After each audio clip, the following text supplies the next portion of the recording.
Isang higanting bilaong pansit malabon naman nga niluto ko dito sa aking higanting kawa para ipamigay.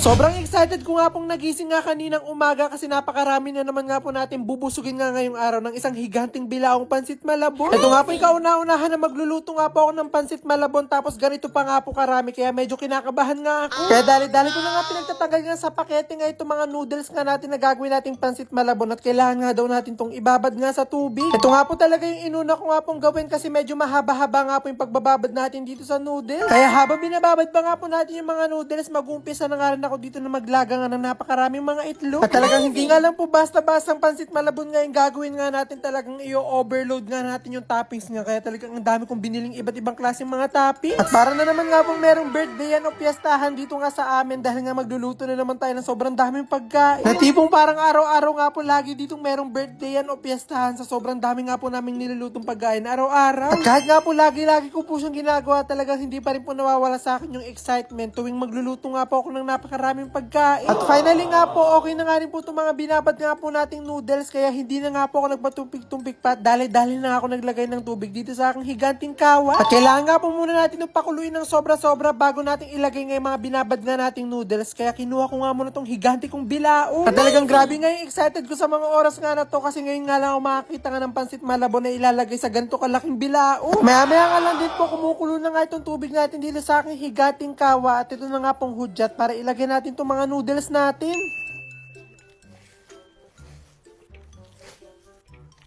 Amazing!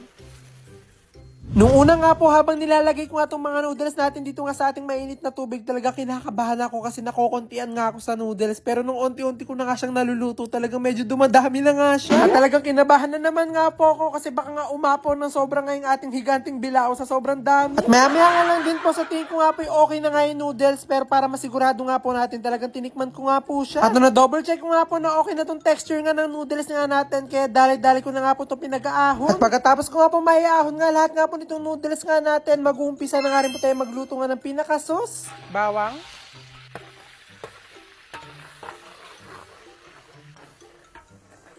Then, lagyan natin ng sibuyas.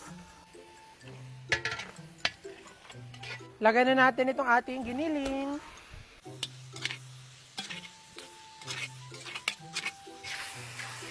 Paminta.